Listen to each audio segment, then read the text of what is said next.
والله مقعد نور وخير الوقت يعني مع النور waxaan ku weydiinayaa ciidamada halkaan looga muuqanaya oo arageena buuxiyay sababihii ay ku bilowdeen waxaan ognahay inay yihiin ragii xaraha ahay oo masaajidda kutubta ka akhrisan jiray oo iska difin jiray arinta ku sababtay inay qoryahan qaataan oo gaari suuga ay maanta saaraadaan arinkaas maxaa sababay bismillaahir rahmaanir rahiim waxa sababay walaalle waad ogtihiin innaga waxaan ahayn dad xira oo kitaab iska akhrista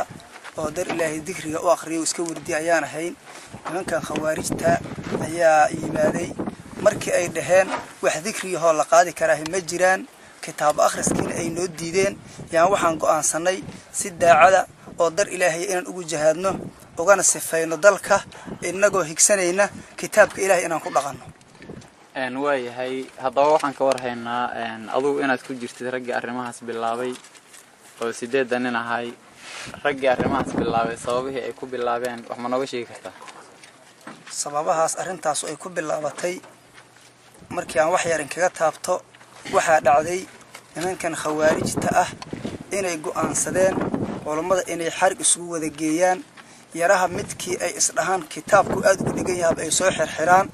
markii culimada xarigi ku bilaabeen yaan waxaan go'aansanay annaguna inaan dagaal 8 nin inagoo ah inaan la galno khawaarijta ku bilaawno ilaahayna uu noo qadaray saasna dagaalkaas oo ku dhacay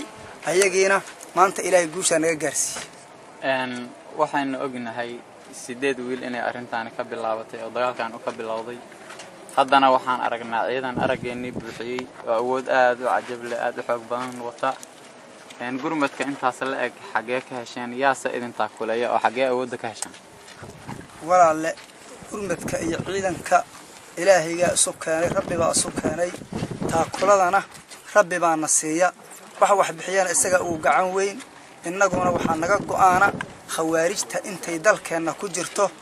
diinta ay ku taagan tahay qabuurtanada ay qodayso inaan ka tanaasulno oo dhamaanteed ma ka takhalusno go'aankanagu taas uu yahay kitaabka ilaahayna u dagaalamayna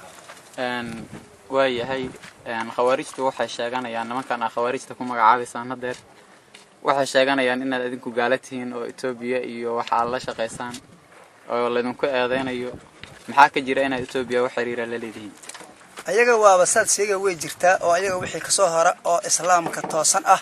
inay gaalo u intiqaasiin hada hore baan u ogsoonayn salawaatullaahi wa salaamu ala nabiga hore loogu sheegay inay khawaarij yihiin dagaalkooda kitaabka nabiga ku iclaamshay inuu ku dagaalamo soo gaartiinta anaga kitaabka nabiguna soo gaarsiin anaguna ku dhaqmaynaa sidaasaan ula dagaalamaynaa ilaahi ayaana taakuleeya Itoobiya taakulana rabbi baa nasiya wax taakulana si rabbiga inaba jiraan waayahay hadda waxaan dareemaynaa oo aan aragnaa inaad gobollo badan ka talisaan oo maamulkiin uu ka taliyo ilaa xagee ayaad rabtaan inaad gaartaan oo aad ka talisaan xukunkiin oo ka shaqeeyo insha Allah walaal waxaan rajaynaynaa inta ay dalka Soomaaliya ku jiraan meel kamida khawaarijta inaan uga tagin gobolka ugu dambeeya ilaa laga sifeeyo xabadan la daba taagnaanayna insha Allah waayahay dawlad ayaa ka jirta dalka Soomaaliya oo dawladda Soomaaliya ay dhisatay adinku dad ahlu sunna wal jamaaca tihiin maxaa dawladdaas ka aaminsantihiin maxaa fikiro ka aaminsantihiin walaal kitaabka ilaahay wixii ku dhaqmaya oo toosan oo dhan waa aaminsanahay cid kitaabka ilaahay wadaton diidayna ma jirto dawladda hadda xaqan hadda dalka Soomaaliya waa u baahan yahay weeye naguna culimada ahlu sunna ayaan nahay waxaan naga go'aansan khawaarijta inaan dagaalkii aan ku qaadnay inaan sii wadno dawladda hadda kitaabka ilaahay in lagu dhaqmo ogolna taas waa taageersana waa dawladdanada ma diidaynaba waayahay awoodan aan aragno nimankii khawaarijta aad khawaarijta ku magacaawdeen daciifiyay hadii ay wada heshiis wada hadal